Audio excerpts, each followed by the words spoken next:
আসসালামু আলাইকুম। ওয়ালাইকুম প্রথমে আসসালাম রহমতুল্লাহ। প্রথমে পরম করুণাময়ের কাছে গভীর কৃতজ্ঞতা প্রকাশ করছি। শুকর আলহামদুলিল্লাহ, শুকর আলহামদুলিল্লাহ, শুকর আলহামদুলিল্লাহ। আজকে আমাদের জীবনের জন্য খুবই গুরুত্বপূর্ণ একটি বিষয় নিয়ে আপনাদের সামনে উপস্থিত হতে পারার জন্য তার কাছে গভীর কৃতজ্ঞতা। এবং সেই সাথে আ আমার একটা বিশেষ ভালো লাগা, ভালোবাসার একটা বিষয় নিয়ে হচ্ছে বিশ্বাসের একটি বিষয় নিয়ে আপনাদের সাথে যে শেয়ার করার সুযোগ পাচ্ছি, এইজন্য পরম করুণাময়ের কাছে আরো কৃতজ্ঞতা প্রকাশ করছি। সেই সাথে আমি কৃতজ্ঞতা প্রকাশ করতে চাই uh academy of real homoeopathy uh management টিমকে, যে তারা ধারাবাহিকভাবে এই নিয়মিত আয়োজন করে যাচ্ছেন।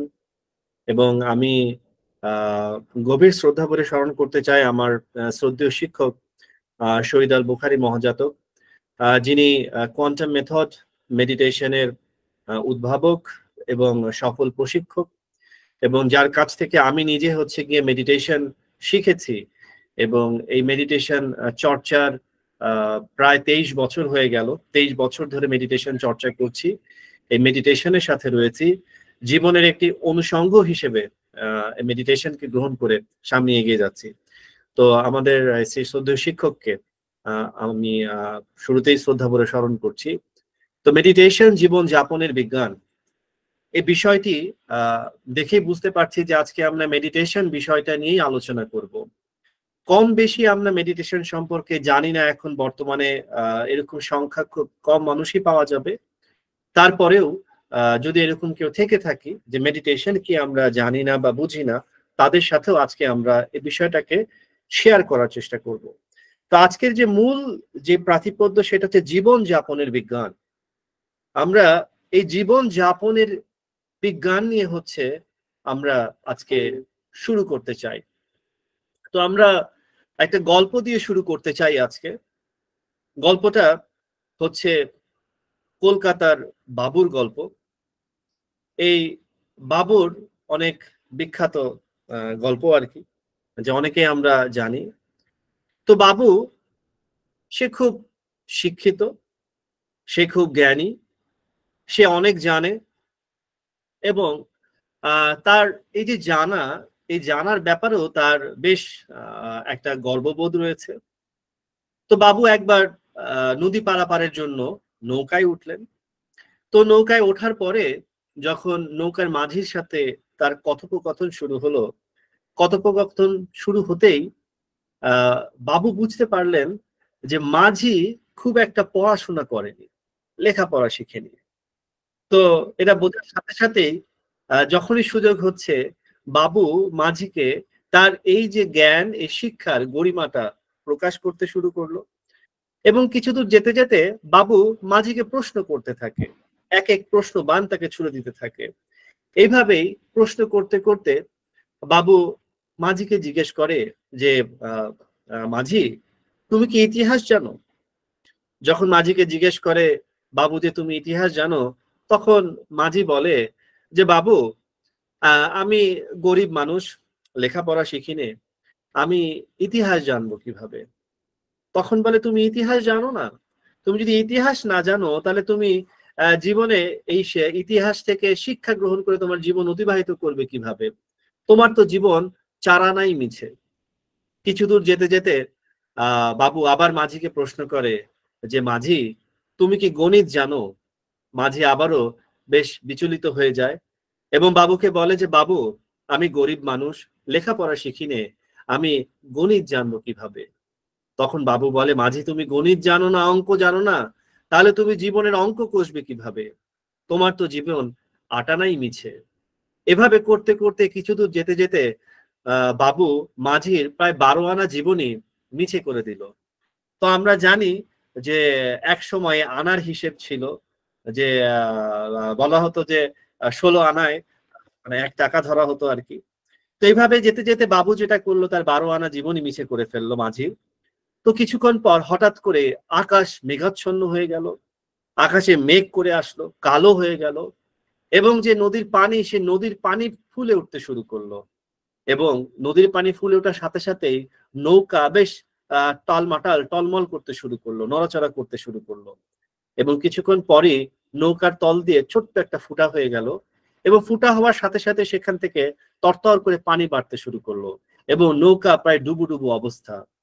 তো মাঝি খেয়াল করে দেখলেন যে বাবু বেশ ঘাবড়ে গেছে, বেশ বিচলিত হয়ে গেছেন, এবং মাঝির আর বুঝতে বাকি থাকলো না যে বাবু আসলে সাঁতার জানে না। তখন মাঝি বাবুকে জিজ্ঞেস করে যে বাবু, আপনি তো অনেক জ্ঞান জানেন, আপনি ইতিহাস জানেন, আপনি গণিত জানেন, কিন্তু বাবু আপনি কি সাঁতার জানেন? তখন বাবু বলল, সাঁতার সাঁতার তো জানিনি। তখন মাঝি বাবুকে বলছে, বাবু আপনার এই যে জ্ঞান, এত জ্ঞান আপনি আছে, এত কিছু আপনি জানেন, কিন্তু আপনার এই সাঁতার না জানার কারণে আপনার তো আজ 16 আনা জীবনই মিছে হয়ে যাবে। তো আমরা আজকে শুরু করতে চাই এই বাবুর এই গল্পের মতো, যে বাবুর যেমন সাঁতার না জানার কারণে 16 আনা জীবনই মিছে হয়ে গেল। আসলে আমরা যারা মানুষ রয়েছি, আমরা যদি জীবন যাপনের বিজ্ঞানকে আমরা যদি রপ্ত না করতে পারি, জীবন যাপনের বিজ্ঞানকে যদি জানতে না পারি, দ্য সায়েন্স অফ লিভিং কে যদি আমরা জানতে না পারি, তাহলে আমাদের জীবন আসলে কি হয়ে যাবে? আমাদের জীবন এই 16 আনাই মিছে হয়ে যাবে। আমরা অনেক সময় আমরা যদি দেখি একজন মানুষের মৌল চাহিদা আসলে কি, তাহলে বলতে হবে শারীরিক সুস্থতা, শারীরিক সুস্থতা, মানসিক প্রশান্তি, পারিবারিক সাফল্য, আর্থিক সচ্ছলতা, আত্মিক মুক্তি। এই যে চারটা, এই সকল কিছুই হচ্ছে গিয়ে, যদি আমি চারটা মূল ভাগে ভাগ করি, মানুষের প্রধান চাওয়া। এবং এই চারটা জিনিসই একজন মানুষ কি করতে পারেন? অর্জন করতে পারেন। সেটা শারীরিক সুস্থতা হোক, বা সেটা পারিবারিক প্রশান্তি হোক, সেটা আর্থিক সচ্ছলতা হোক। শুধু প্রয়োজন হচ্ছে এই প্রতিটা ক্ষেত্রে সফল হওয়ার জন্য, শারীরিকভাবে সুস্থতা অর্জনের জন্য যে প্রক্রিয়ার মধ্যে যাওয়া প্রয়োজন, যে প্রসেসের ভেতর দিয়ে নিজে থেকে যাওয়া প্রয়োজন, সে প্রসেসের ভেতরে যেতে হবে। অর্থাৎ প্রতিটা ক্ষেত্রেই একটা বিজ্ঞান রয়েছে, একটা সায়েন্স রয়েছে, যেটাকে বলা হচ্ছে সায়েন্স অফ লিভিং। সেই সায়েন্স অফ লিভিং নিয়ে আজকে আমরা আপনাদের সাথে শেয়ার করব। যে আমরা যে মেডিটেশন, যে প্রক্রিয়ার কথা আজকে শেয়ার করব, সেটা হচ্ছে কোয়ান্টাম মেথড, আপনার দ্য সায়েন্স অফ লিভিং, জীবন যাপনের বিজ্ঞান। তো আসলে জীবন যাপনের বিজ্ঞান কেন, মেডিটেশন জীবন যাপনের বিজ্ঞান আমরা বলছি, আমরা এই আলোচনাটা যদি সামনে এগোতে চাই, শুরুটা যদি আমরা মনকে নিয়ে শুরু করি, তাহলে আমাদের আলোচনায় সামনে এগোনোটা সহজ হবে। তো মন, প্রথম প্রশ্ন যদি আমরা করতে চাই আপনাদেরকে, যে মন কি আসলে, মন কাকে বলে, হোয়াট ইজ মাইন্ড? মজার বিষয় হচ্ছে বিজ্ঞান অনেক এগিয়ে গেছে।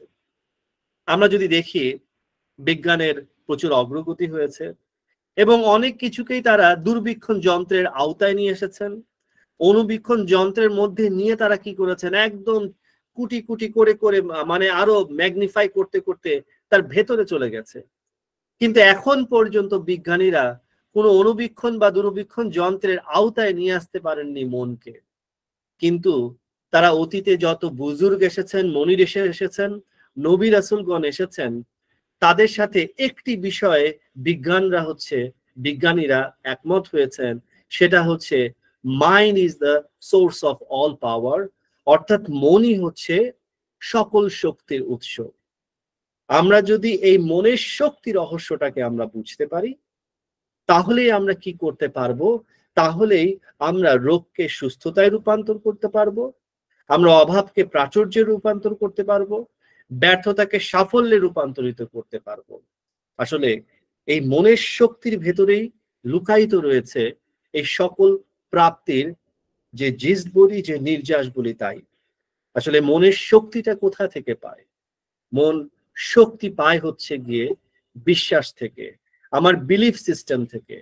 অর্থাৎ আমি কি বিশ্বাস করছি, এই বিশ্বাস অনুযায়ী কি হচ্ছে, আমার মন সেইভাবেই শক্তি পায়। যদি ব্যাপারটাকে খুব সহজ করে বলতে বলা হয়, তাহলে বলতে হবে যে আপনি এই বিশ্বাস, আপনি কি বিশ্বাস করছেন? আপনার এই বিশ্বাসটা যদি মুক্ত বিশ্বাস হয়, এই বিশ্বাস যদি আপনার ইতিবাচক হয়, তাহলে মন সেই ইতিবাচক শক্তিতে বলীয়ান হবে এবং সেই অনুযায়ী বাস্তবতা তৈরি করবে। আর আপনি যদি ভ্রান্ত বিশ্বাসে বন্দী হন, আপনি যদি নেতিবাচক বিশ্বাসে বন্দী হন, ঠিক সেইভাবে আপনার মন কি করবে, সেই ব্যর্থতার দিকে আপনাকে ধাবিত করবে। ফর এক্সাম্পল, আপনার রজার বেনিস্টারের নাম আমরা জানি। রজার বেনিস্টারের আগে, রজার বেনিস্টার আমরা সবাই জানি তিনি বিখ্যাত দৌড়বিদ ছিলেন। তিনি 4 মিনিটে প্রথম 1 মাইল দৌড়েছিলেন। মজার বিষয় হচ্ছে রজার বেনিস্টারের আগে কেউই 4 মিনিটে 1 মাইল দৌড়াতে পারেন নাই। এবং সেই সময় ডাক্তাররা, বিজ্ঞানীরা এটাকে প্রমাণ করে দেখালেন যে একজন মানুষের যে ফুসফুসের যে আকৃতি এবং হার্টের যে ক্যাপাসিটি, একজন মানুষের পক্ষে 4 মিনিটে 1 মাইল দৌড়ানো সম্ভব না। কিন্তু রজার বেনিস্টার সর্বপ্রথম তিনি বিশ্বাস করলেন এটা সম্ভব, যে 4 মিনিটে একজন মানুষ চাইলে সে কি করতে পারে, সে 1 মাইল দৌড়াতে পারে। শুধু প্রয়োজন প্রশিক্ষণ, প্র্যাকটিস এবং সাধনা। এবং কি হলো, রজার বেনিস্টার তিনি প্রথম 4 মিনিটে 1 মাইল দৌড়ালেন। এবং মজার বিষয় হচ্ছে রজার বেনিস্টার যে 4 মিনিটে 1 মাইল দৌড়েছিলেন সেটা আসলে বিস্ময় ছিল না, বিস্ময় ছিল তারপরে। কেননা রজার বেনিস্টার যতদিন পর্যন্ত 4 মিনিটে 1 মাইল দৌড়েনি, তার আগ পর্যন্ত কেউ 4 মিনিটে 1 মাইল দৌড়াতে পারেননি। কিন্তু যেদিন রজার বেনিস্টার 4 মিনিটে 1 মাইল দৌড়ালেন, তার ঠিক 10 দিনের মাথায় তার রেকর্ড ভেঙে দিল জন ল্যান্ড্রি। এবং তার থেকে কম সময়ে সে কি করলেন, 1 মাইল দৌড় সম্পন্ন করলেন। কয়েক সেকেন্ড, 10 থেকে 15 সেকেন্ড, আমি এক্সাক্ট এটা ভুলে গিয়ে এই মুহূর্তে মনে করতে পারছি না, কিছু সেই 10 থেকে 15 সেকেন্ড কমে জন ল্যান্ড্রি কি করলেন, তার রেকর্ড 10 দিনের মাথায় ব্রেক করে ফেললেন। তো যখন রজার ব্যানিস্টার বিশ্বাস করার আগে এটা হয়নি, যখন রজার ব্যানিস্টার বিশ্বাস করলেন, সেই অনুযায়ী এরপরে লাখেরও বেশি দৌড়বিদ কি করেছেন, 4 মিনিটের কম সময়ে 1 মাইল দৌড়েছেন। আপনারা বলবেন আজকে এই রাতের বেলা, এই 9:30 9:45 প্রায় বেজে গেছে, আমরা আজকে জীবনযাপনের বিজ্ঞান শুনতে আসলাম, আমরা তো এখন দৌড়াদৌড়ি করতে আসিনি। দৌড়াদৌড়ির সাথে বিশ্বাসের সম্পর্কের কথা বলছেন, আর এখন রাস্তাঘাটের যে অবস্থা, দৌড়াদৌড়ি শুরু করে দেই, তাহলে বাসায় পৌঁছাবো না হসপিটালের বেডে থাকবো, আর সন্দেহ আছে। আসলে বিশ্বাসের সাথে বিজ্ঞানের কি কোনো সম্পর্ক আছে কিনা? যদি বিশ্বাসের সাথে বিজ্ঞানের সম্পর্ক দেখতে হয়, তাহলে বলতে হবে বিজ্ঞানের সম্পর্ক হচ্ছে আরো প্রগাঢ়, আরো ডিপ। কারণ বিজ্ঞান যখনই কিনা কোনো আবিষ্কার করেছেন, তার মূলে ছিল হচ্ছে বিশ্বাস। যেই বিজ্ঞানী, যেই রিসার্চার বা যেই সায়েন্টিস্ট কোনো ডিসকভারি করেছেন, তার প্রথম যে বিষয়টি ছিল, তিনি আগে বিশ্বাস করেছেন যে এটা তৈরি করা সম্ভব। আমরা খুব কমন একটি এক্সাম্পল আপনাদের সাথে শেয়ার করব, সেটি হচ্ছে আমরা থমাস আলভা এডিসনের কথা জানি। যে থমাস আলভা এডিসন বৈদ্যুতিক বাতির জনক, তিনি বৈদ্যুতিক বাতি আবিষ্কার করেছিলেন। কিন্তু থমাস আলভা এডিসন এই বৈদ্যুতিক বাতি আবিষ্কার করতে গিয়ে 9,999 বার তিনি কি করেছিলেন, ফেইল করেছিলেন। এবং 10,000 বারের বেলায় গিয়ে তিনি সফল হয়েছিলেন।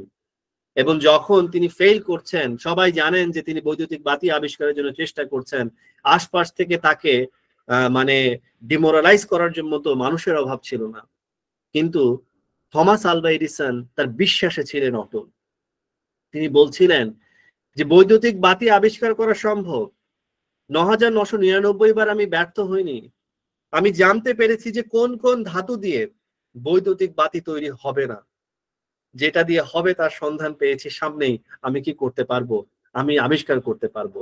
এবং 10,000 বেলায় তিনি সফল হয়েছিলেন।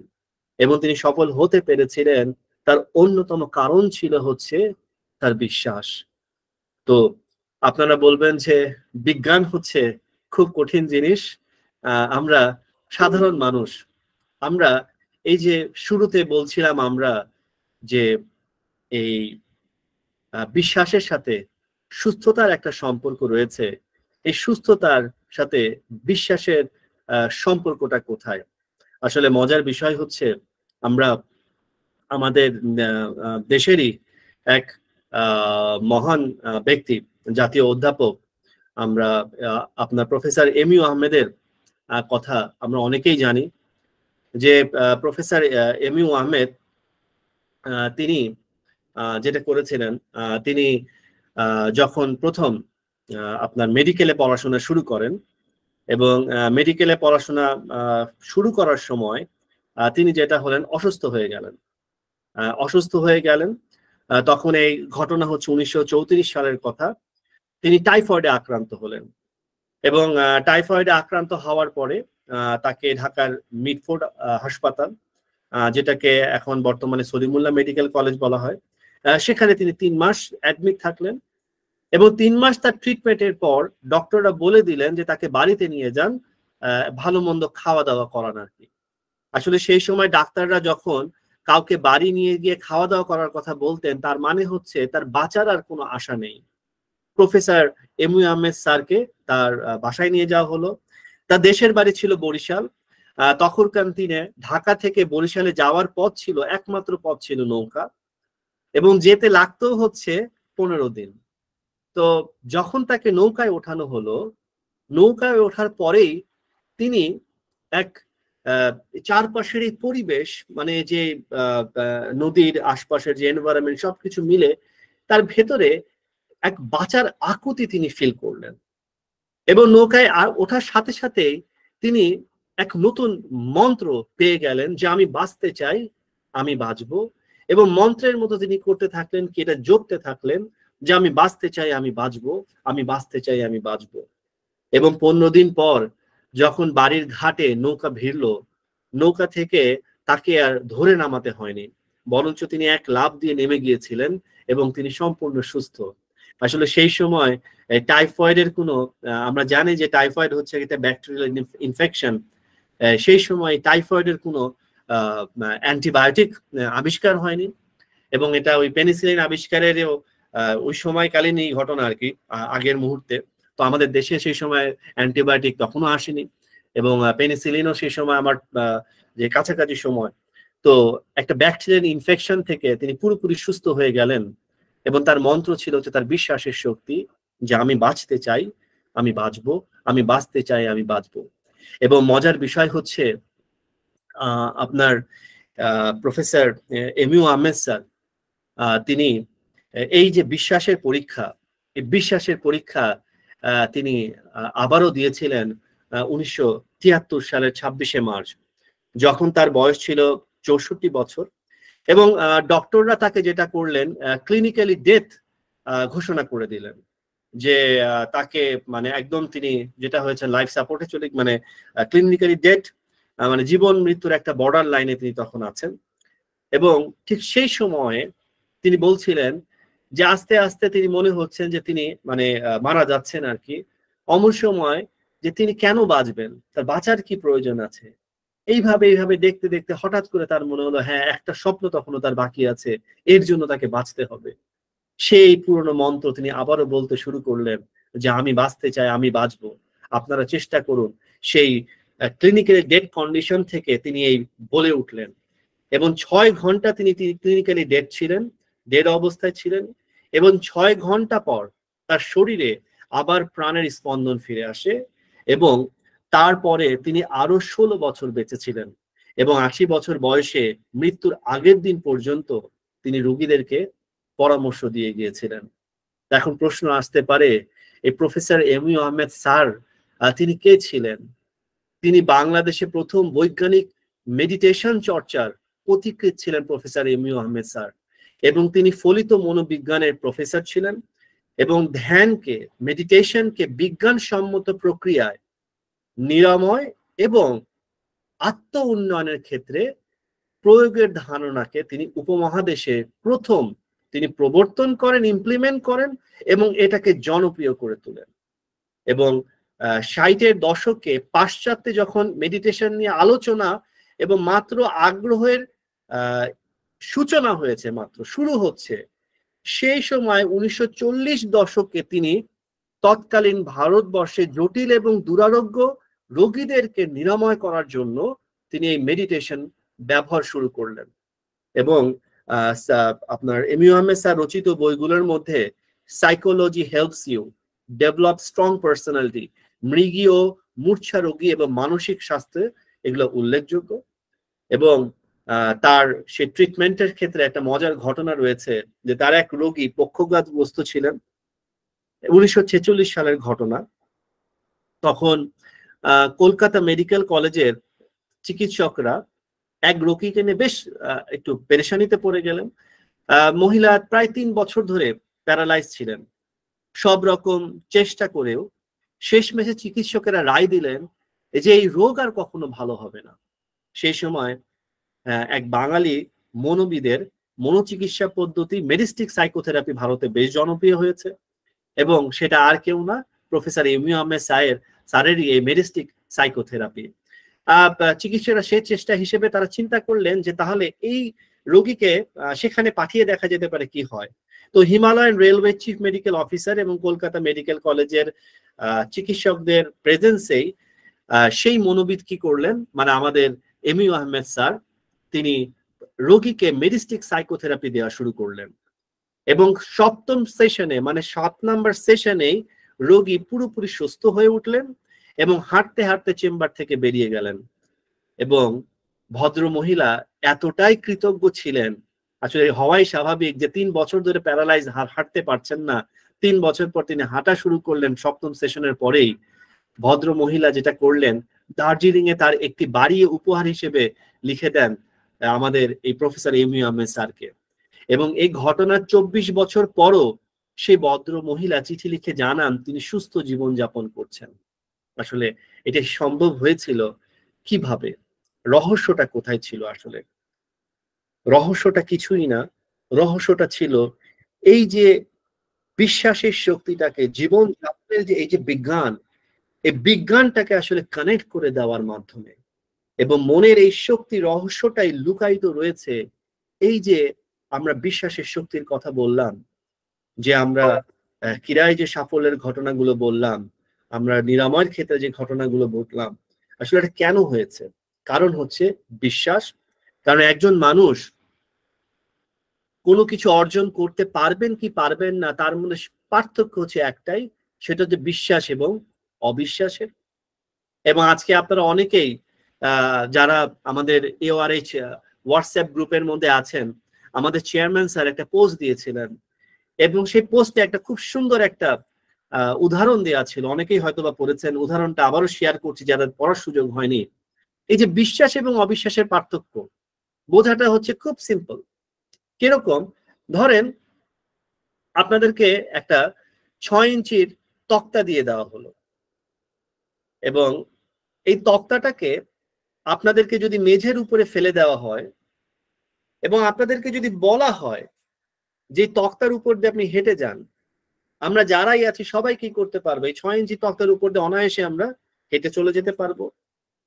কিন্তু এখন যদি এই 6 ইঞ্চির তক্তাটা ধরেন 20 তলা একটা বিল্ডিং বা 10 তলা একটা বিল্ডিং এর ছাদের সাথে সামনের আরেকটা 10 তলা বিল্ডিং এর ছাদের সাথে কি করে দেওয়া হয়? কানেক্ট করে দেওয়া হয়। এবং এখন যদি বলা হয় এই 6 ইঞ্চি তক্তার উপর দিয়ে আপনারা হেঁটে যান, তাহলে আমরা কয়জন হেঁটে যেতে পারবো? এবং যদি বলে দেওয়া হয় যে এই 2 বিল্ডিং এর মাঝখানে কি রয়েছে? পুরো জায়গাটাই হচ্ছে ফাঁকা, তখন আমরা সবাই কি করব? প্রথমে তক্তায় 1 পা রাখবো, নিচের দিকে তাকাবো যে কত নিচে, তারপরে আবার 1 পা কি করবো? পিছিয়ে চলে যাব। আমরা কেউই কিন্তু কি করতে পারবো না? আমরা আগাতে পারবো না। অথচ এই 6 ইঞ্চি তক্তায় যখন মেঝের উপরে বিছিয়ে দেওয়া হয়েছে, তখন অনায়াসে আমরা হেঁটে যেতে পেরেছি। আর যারা ইয়াং আছি, এনার্জেটিক আছি, তারা তো আমরা এক দৌড়েও সেই তক্তাটা পার হয়ে যেতে পারবো। কিন্তু যখনই দুটো বিল্ডিং এর ছাদে কানেক্ট করে দেওয়া হলো, তখন আমরা সাহস করতে পারছিলাম না বা পারবো না, করবো না। কেন? কারণ সেখানে বিশ্বাস এবং অবিশ্বাসের একটা গ্যাপ রয়েছে, যে আদৌ সম্ভব কি সম্ভব না, পড়লে কত নিচে পড়বো এবং পড়লে বাঁচবো কি বাঁচবো না। আসলে এই বিশ্বাস, এই বিলিভ হচ্ছে খুব ইম্পর্টেন্ট। তো আমরা প্রথমে বলছিলাম যে মনের শক্তি সে কোথায় পায়? বিশ্বাস থেকে পায়। এবং আমাদের যে হিউম্যান বডি সিস্টেম, এই হিউম্যান বডি সিস্টেমটাকে আসলে নিয়ন্ত্রণ করে কে? যদি আমরা বলি, তাহলে আমাদের এই বডি, আমাদের শরীরের এই ঘাড়ের উপরে যে 1.5 কেজি ওজনের অংশটা রয়েছে আমাদের মস্তিষ্ক, আমাদের এই মস্তিষ্কই হচ্ছে আমাদের এই পুরো বডিটাকে কি করছে, বডিটাকে নিয়ন্ত্রণ করছে। এবং মজার বিষয় হচ্ছে আমাদের এই ব্রেনের দিকে যদি আমরা তাকাই, তাহলে আমাদের ব্রেনের আসলে দুটো অংশ রয়েছে, দুটো ভাগ রয়েছে, যেটাকে আমরা বলি ডান বলয় বা বাম বলয়। এবং আমাদের যে বাম বলয় রয়েছে, বাম বলয় সব সময় আপনার নিয়ন্ত্রণ করছে যুক্তি, অঙ্ক, ভাষা, ক্ষুধা, হজম, যত বৈষয়িক ভাবনা রয়েছে। এবং ডান বলয় কন্ট্রোল করে সব সময় কল্পনা, সৃজনশীলতা, ইনটিউশন, ঘুম, স্বপ্ন, দূরদৃষ্টি, প্রজ্ঞা, অতিচেতনা, যত আধ্যাত্মিক ভাবনা রয়েছে, এটা কন্ট্রোল করে হচ্ছে ডান বলয়। মজার বিষয় হচ্ছে এই ডান বলয় এবং এই বাম বলয়ের মধ্যে একটা সিঙ্ক হওয়াটা হচ্ছে খুব গুরুত্বপূর্ণ। যদি আপনারা যারা এখানে আছেন সবাই যদি আপনাদের একটু ওয়েব ক্যামটাকে একটু অন করে ফেলেন, আপনাদের সবারটা অফ আছে, সবাই যদি কিছুক্ষণের জন্য একটু অন করেন, যেন সবাইকে একটু দেখতে পারি আর কি। জি, ধন্যবাদ। তো সবাই যেটা করেন, আপনাদের যে ডান হাত আছে, এই ডান হাতটা দিয়ে সবার নাকটাকে ধরেন। Everyone, fantastic. আমার বেশি চাপ দেন না, দম যেন বন্ধ না হয়, জাস্ট টাচ ইট। এবং বাম হাতটা দিয়ে ডান কানটাকে ধরেন। এভরিওয়ান, হ্যাঁ, রাইট। এখন একটা তালি দেন এবং উল্টা করে ফেলেন, তালি দিয়ে উল্টা করে ফেলেন। দেখেন একটু ডিস্টার্ব হয়ে যাচ্ছে, কিন্তু আমারটা এখন সবাই খেয়াল করবেন। ঠিক আমি যেভাবে করবো আপনারা সবাই ততটাই ফাস্ট করবেন।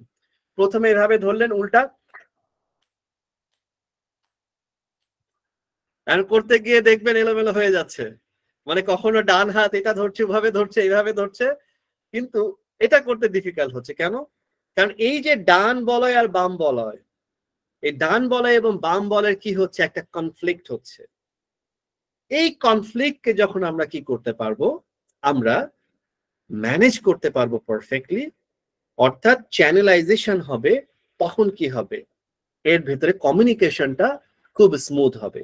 তাহলে কিভাবে কমিউনিকেশন স্মুথ হবে, এই বিষয়টা নিয়ে আমরা কথা বলবো।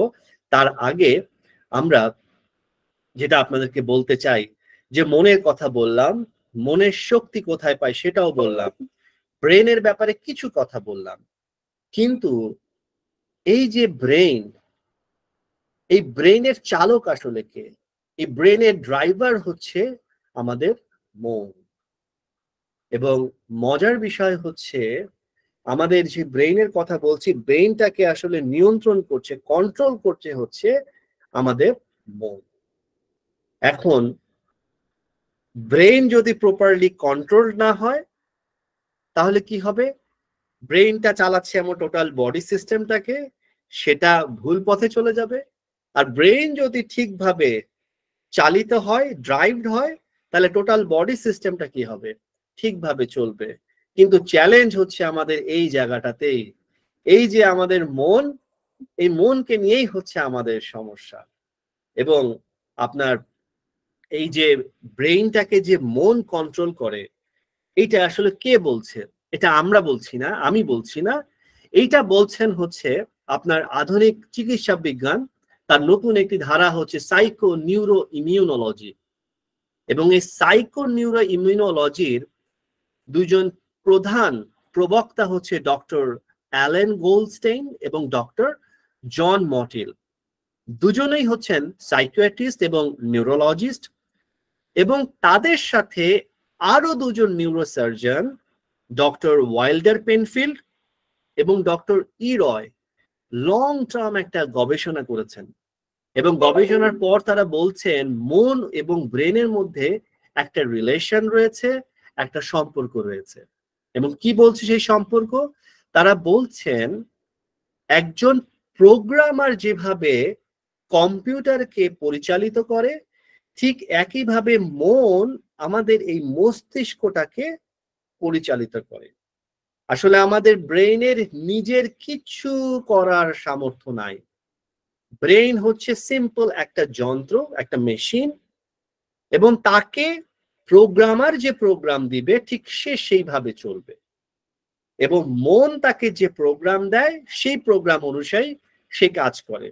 যেমন ধরেন, আপনি কি করছেন, আপনি আপনার মনকে প্রোগ্রাম দিচ্ছেন যে আমার আপনি আমরা ব্রেনকে প্রোগ্রাম দিচ্ছেন যে আমার পোড়া কপাল। অনেকেই আছেন দেখবেন বলে পোড়া কপাল, এবং মজার বিষয় দেখবেন মানে যে এরকম পোড়া কপাল বলে সে সব সময় কি হবে, তার কপাল পোড়াই থাকে। কেন?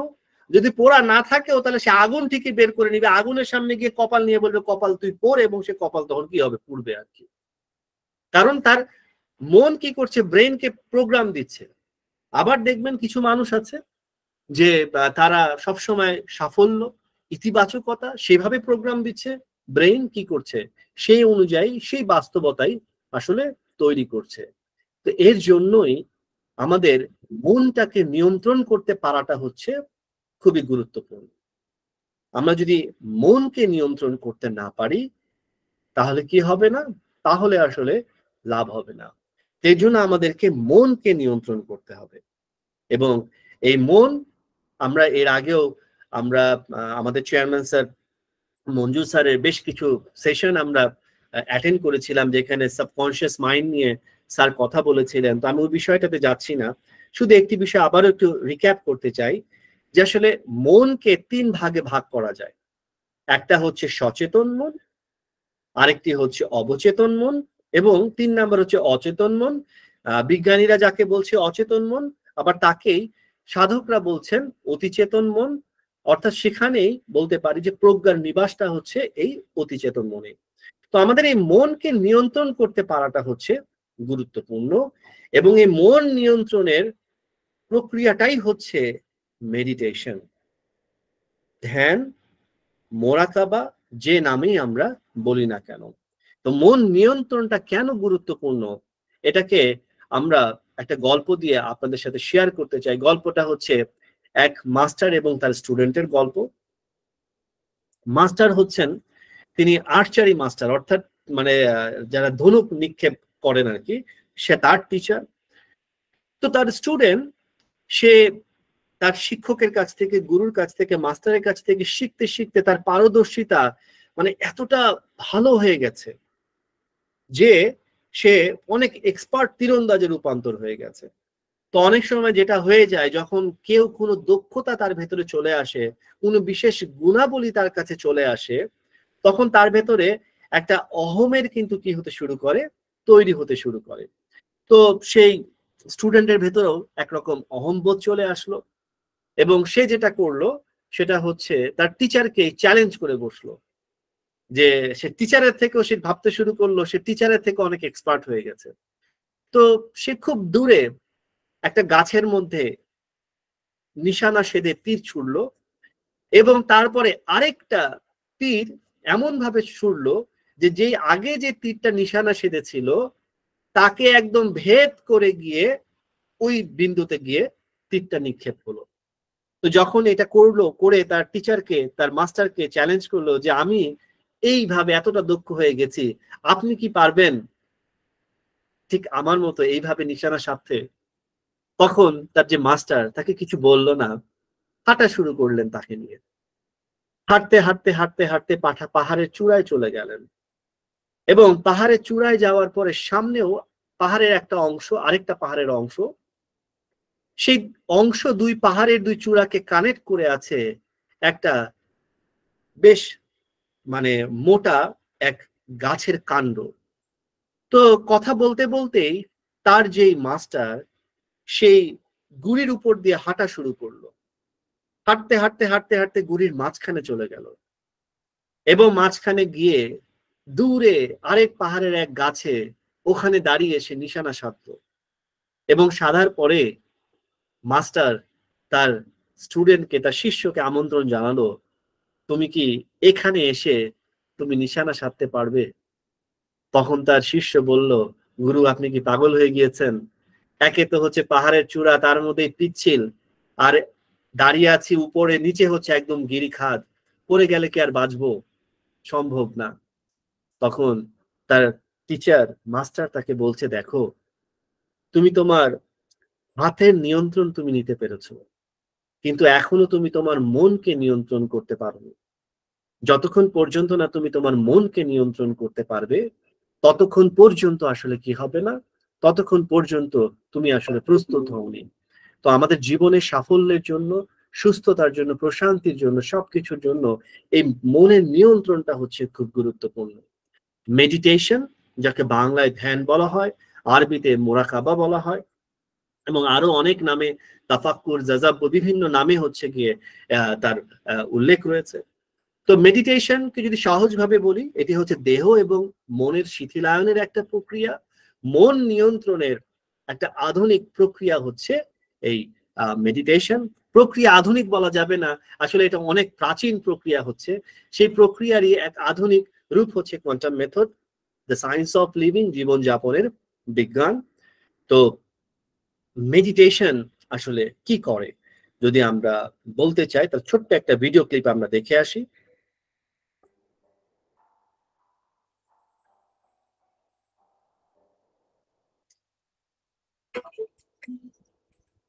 গ্রিক মেডেলি অর্থাৎ নিরাময় শব্দ থেকেই মেডিটেশন শব্দটির উৎপত্তি। এই নিরাময় ক্ষমতার কারণেই অতীতে মুনি ঋষি দরবেশদের ওষুধপথ্যের দ্বারস্থ হতে হতো কম। আর এখনো যারা সংসারের দৈনন্দিন কাজকর্মের পাশাপাশি মেডিটেশন করেন, অন্যদের চেয়ে অল্প সময়ে ও সহজে তারা রোগ থেকে নিরাময় করেন। পার্থক্যটা কেমন? যিনি মেডিটেশন করেন তিনি যে সময় একবার ডাক্তারের কাছে যান, যিনি মেডিটেশন করেন না তিনি সে সময় যান 4 বার। অর্থাৎ একজন ধ্যানীর সুস্থ থাকার ক্ষমতা এত বেশি, যে কারণে পাশ্চাত্যের ইন্স্যুরেন্স কোম্পানিগুলো হেলথ ইন্স্যুরেন্সের ক্ষেত্রে প্রিমিয়ামের 30% কনসেশন দিয়ে দেয় যখন ক্লায়েন্ট টিক দেন যে তিনি নিয়মিত মেডিটেশন করেন। মেডিটেশন মানসিক উদ্বেগ, বিষণ্ণতা এবং অস্থিরতা কমায়। জন হপকিন্স ইউনিভার্সিটির 47টি পরীক্ষায় মোট 3515 জন অংশগ্রহণকারীকে নিয়ে গবেষণায় দেখা গেছে 2 থেকে 6 মাস নিয়মিত মেডিটেশন করে তাদের বিষণ্ণতা, অস্থিরতা এবং উদ্বেগ কমে গেছে লক্ষণীয়ভাবে। আর এর কারণ হলো এমিগডালা। কাঠবাদামের মতো দেখতে ব্রেনের এই অংশটিকে বলা যেতে পারে আবেগ কেন্দ্র, যা নিয়ন্ত্রণ করে মানুষের ভয়, উদ্বেগের মতো অনুভূতিগুলো। নিয়মিত মেডিটেশনকারীদের মস্তিষ্কে বিজ্ঞানীরা এই অ্যামিগডালার সংকোচনের প্রমাণ পেয়েছেন। ধ্যান করলে কেন ভয়, উদ্বেগ কমে যায়, সম্ভবত এটাই তার কারণ। ব্যথা কমায় মেডিটেশন। নিউরোসায়েন্স জার্নালে প্রকাশিত এক প্রতিবেদনে বলা হয়, ব্যথা কমাতে মেডিটেশন প্লাসিবোর চেয়ে ভালো কাজ করে। 75 জন স্বাস্থ্যবান স্বেচ্ছাসেবীকে বেছে নেওয়া হলো। এদেরকে 4টা গ্রুপে ভাগ করে 4 ধরনের প্রোগ্রামের মধ্যে রাখা হলো, যার একটা হলো মেডিটেশন। এরপর বিজ্ঞানীরা থার্মাল স্টিমুলি ব্যবহার করে স্বেচ্ছাসেবীদের মধ্যে কিছু ব্যথা বোধ তৈরি করলেন। দেখা গেল মেডিটেশন করেছে যারা, তাদের ব্যথার অনুভূতি হ্রাস পেয়েছে সবচেয়ে বেশি। স্মৃতি বৃদ্ধি ও দ্রুত শেখা। 198 জন স্কুল ছাত্রছাত্রীকে নিয়ে পরিচালিত একটি গবেষণায় দেখা গেছে মেডিটেশন করার পর তাদের স্মৃতিশক্তি বৃদ্ধি পেয়েছে। মেডিটেশনের ফলে ব্রেনের হিপোক্যাম্পাস অংশের আকৃতি বাড়ে ঘনত্ব, আর স্মরণ শক্তি এবং শেখার ক্ষমতা নিয়ন্ত্রিত হয় এই হিপোক্যাম্পাস থেকেই। রোগ প্রতিরোধ ক্ষমতা বাড়ানো, তারুণ্য ধরে রাখা এবং আলঝেইমার রোগের ঝুঁকি কমানো। রোগ প্রতিরোধ ক্ষমতা বাড়ানোর ক্ষেত্রে মেডিটেশনের গুরুত্বপূর্ণ ভূমিকা দেখা গেছে। নিয়মিত মেডিটেশন করলে টেলোমারেজ এনজাইমের সক্রিয়তা বেড়ে যায়, আর টেলোমারেজ হলো সেই এনজাইম যা কোষের বুড়িয়ে যাওয়াকে রোধ করে।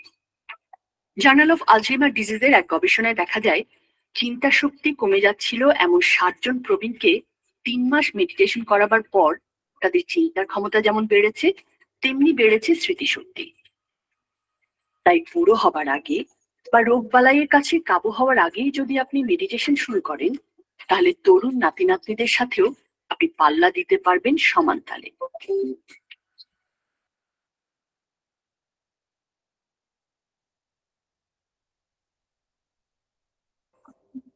আপনার আমরা জাস্ট ব্রিফ ইন ডিটেইল আমরা মানে অনেকগুলো পয়েন্ট দেখলাম যে মেডিটেশনে আসলে কি কি উপকারিতা হতে পারে। তো মেডিটেশন সম্পর্কে ডক্টর সারা লেজার, একজন নিউরোসায়েন্টিস্ট, হার্ভার্ড মেডিকেল ইউনিভার্সিটি, তিনি বিভিন্ন সময় গবেষণা করেছেন এবং তার একটা গবেষণার মধ্যে খুবই অন্যতম একটি গবেষণা হচ্ছে যে তিনি 16 জন ভলেন্টিয়ারের ব্রেইন স্ক্যান করেছিলেন এবং তারপরে 8 সপ্তাহ মাইন্ডফুলনেস কোর্স অর্থাৎ মেডিটেশনের ভেতর দিয়ে গেলেন এবং 8 সপ্তাহ পর আবার ছবি তুললেন, ব্রেইন স্ক্যান করলেন এবং সেই স্ক্যানের পরে দেখলেন যে এই যে অ্যাশ কালারের যে অংশ রয়েছে গ্রে ম্যাটার, আগের স্ক্যান 8 সপ্তাহ মেডিটেশন করার আগে এবং 8 সপ্তাহ করার পরে এই গ্রে ম্যাটারের পুরুত্বটা বেড়ে গেছে, ডেন্সিটিটা বেড়ে গিয়েছে এবং গ্রে ম্যাটার ইনভলভ হচ্ছে মেমোরি, লার্নিং এবং ইমোশনাল রেগুলেশন। তো অর্থাৎ গ্রে ম্যাটার যত পুরু তার মানে আমার মেমোরি পাওয়ার তত বাড়তে থাকবে, আমার লার্নিং ক্যাপাসিটি আমার বাড়তে থাকবে এবং ইমোশনাল রেগুলেশন, অনেকে দেখবেন খুব সহজে কি করতে পারেন, তার ইমোশনকে কন্ট্রোল করতে পারে, আবার অনেকে পারেন না। এই ইমোশনাল রেগুলেশনটা কন্ট্রোল হয় এই গ্রে ম্যাটার দ্বারা। এবং মজার বিষয় হচ্ছে দেখবেন অনেকে বলে যে ওর হচ্ছে মোটা চামড়া, ওর গায়ে কোনো কথা লাগে না। তাহলে এখন থেকে আর মোটা চামড়া বলবেন না, বলবেন হচ্ছে কি তার গ্রে ম্যাটার হচ্ছে মোটা আর কি, পুরো আর কি, যে কারণে তার সে অনেক কন্ট্রোল, অনেক মানে প্রিজার্ভ নিজেকে করতে পারে না আর কি। অর্থাৎ ইমোশনাল রেগুলেশন ক্যাপাসিটি হচ্ছে কি তার বেশি। আবার আপনার ম্যাসাচুসেটস জেনারেল হসপিটাল বস্টনের একটা রিসার্চ ছিল এরকম যে রেগুলার মেডিটেশন সেরিব্রাল কর্টেক্সকে, ব্রেইনের সেরিব্রাল কর্টেক্সকে থিকেন করে ফেলছে, মোটা করে ফেলছে এবং মেডিটেশন ব্লাড ভেসেলের স্লাইজ এবং ব্লাড ফ্লোটা বাড়িয়ে দিচ্ছে সেই সেরিব্রাল কর্টেক্সে। এবং সেরিব্রাল কর্টেক্স তো হচ্ছে responsible for concentration, learning and memory. অর্থাৎ বোধ ক্ষেত্রেই আমরা বুঝতে পারছি যে সায়েন্সটা কোথায়, মেডিটেশন কেন এই রেসপন্স গুলো করছে। অর্থাৎ একজন মানুষ যখন ধ্যান করছেন, মেডিটেশন করছেন, অটোমেটিক্যালি বাই প্রোডাক্ট হিসেবে আপনি মেডিটেশন করছেন, আপনার ফিজিওলজিক্যালি চেঞ্জেস গুলো হয়ে যাচ্ছে, যার ইন রিটার্ন আমরা কি করছি, আমরা এই বেনিফিট গুলো পাচ্ছি। এবং আরো একটা মজার বিষয় হচ্ছে আমাদের বডির কিছু হরমোন রয়েছে যেগুলোকে বলা হয় সুখ হরমোন, সুখী হরমোন। তার মধ্যে একটা হচ্ছে সেরোটনিন। এই সেরোটনিন নিউরোট্রান্সমিটার এবং সেরোটনিন হরমোন কি হচ্ছে, যখন একজন ধ্যানী মেডিটেশন করছেন, ধ্যানস্থ হচ্ছেন, আত্মনিমগ্ন হচ্ছেন, সেই মুহূর্তে তার সেরোটনিন রিলিজের মাত্রাটা বেড়ে যায় এবং যার কারণে কি হচ্ছে, তার ভেতরে যখন তিনি মেডিটেশন করছেন, মেডিটেশন করে ওঠার পরে তার ভিতরে একটা সুখ অনুভূতি, একটা প্রশান্তির অনুভব তার ভেতরে থাকতে শুরু করে। এবং দেখা গেছে যারা দীর্ঘদিন ধরে মেডিটেশন করছেন, দুবেলা মেডিটেশন করছেন সকালে এবং রাতে, এবং ইয়ার আফটার ইয়ার তিনি মেডিটেশন করছেন, সারাউন্ডিংস অনেক নেগেটিভিটি রয়েছে, অনেক স্ট্রেসফুল সিচুয়েশন রয়েছেন, দেন অলসো তিনি কি করছেন, একটা প্রশান্তির বলয়ের ভিতরে নিজেকে কি করতে পেরেছেন, আচ্ছন্ন করতে পেরেছেন। একটা সুখী একটা আবহ তার ভেতরে সবসময় বিরাজমান থাকে। অনেক চ্যালেঞ্জের ভেতরে রয়েছে, অনেক প্রতিবন্ধকতার মাঝে রয়েছে, কিন্তু যারা তার খুব নিকট ব্যক্তি তারাই হয়তোবা এই বিষয়টা জানেন, কিন্তু তাকে দেখে আসলে কি করার সুযোগ নেই, বোঝার সুযোগ নেই যে তিনি এই অবস্থার ভেতরে রয়েছেন। কারণ তার এই যে ধ্যানের যে শক্তি, এই ধ্যানই সবসময় কি করছেন, তার এই আত্মশক্তিতে বলিয়ান হওয়ার সুযোগ পান। যারা নিয়মিত মেডিটেশন করেন তাদের এই অন্তর আমির সাথে কানেক্ট হওয়ার প্রক্রিয়াটা আস্তে আস্তে কি হতে শুরু করে, আস্তে আস্তে স্টার্ট হতে শুরু করে। এবং মেডিটেশন কি করছে, আমরা যদি একটা স্ক্যান দেখি, ব্রেইনের স্ক্যান দেখি, যে নর্মাল পারসন এখানে বিভিন্ন কালার দেখছেন, কালারের ব্রেইন ওয়েভ এখানে দেখা যাচ্ছে। তো একজন নর্মাল পারসনের ব্রেইন সাধারণত এইভাবে ব্রেইন ওয়েভ গুলো বেশ কিভাবে আছে দেখেন, সিঙ্ক কিন্তু নাই, সিঙ্ক্রোনাইজ না। কিন্তু যখন একজন মেডিটেশনে বসছেন 15 মিনিট পরে আস্তে আস্তে এটা ডান পাশে এবং বাম পাশে দেখেন, ডান বলয় এবং বাম বলয় আস্তে আস্তে তার ব্রেইন ওয়েভ গুলো অর্গানাইজড হতে শুরু করেছে, সিঙ্ক হতে শুরু করে। এবং আফটার 25 মিনিটস অফ মেডিটেশন দুই পাশেই দেখেন ব্রেইন ওয়েভটা একদম চমৎকার ব্যালেন্স হয়ে গেছে। তো আমরা যে শুরুতে একটা এক্সারসাইজ করছিলাম, যে এই ব্রেইনের ব্যাপারটা দেখছিলাম, যে ডান হাত বাম হাত, এই যে একটা কনফ্লিক্ট দেখছিলাম, আপনি যদি নিয়মিত মেডিটেশন করেন, আপনার এই ডান বলয় এবং বাম বলয়ের এই কানেক্টিভিটিটা, এই সিঙ্কটা কি করবে, আস্তে আস্তে হতে শুরু করবে।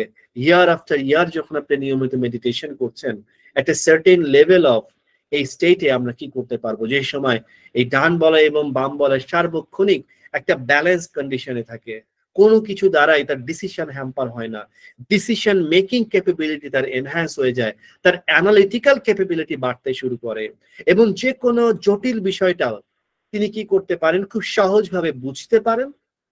যে কোনো জটিল সিচুয়েশন, পারিবারিক জটিল সিচুয়েশনের মাঝেও তিনি কি করতে পারেন, নিজেকে সহজভাবে রাখতে পারেন এবং অন্যদেরকেও এই ক্রিটিক্যাল সিচুয়েশন থেকে বের করে নিয়ে আসতে পারেন, কারণ তার ভেতরে সেই ক্যাপাবিলিটি ডেভেলপ হতে শুরু করে, ইভলভ হতে শুরু করে ইভেনচুয়ালি সময়ের সাথে সাথে। তো আজকে আমরা আর বেশি কিছুতে যাব না, শুধু এতটুকুই বলবো যে মেডিটেশন হচ্ছে জীবন যাপনের বিজ্ঞান।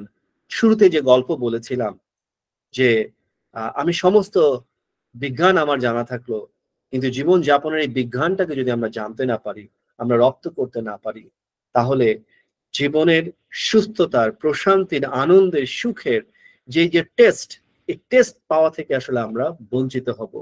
আসলে যুগে যুগে কালে কালে বুজুর্গ মুনি ঋষিরা তারা যে সব সময় সদা প্রফুল্ল, সদা প্রাণবন্ত, সদা সুখী থাকতে পারতেন, তার মূল রহস্যই ছিল আসলে তাদের এই ধ্যানের শক্তি, তাদের এই মোরাকাবার শক্তি, তাদের এই মেডিটেশনের শক্তি।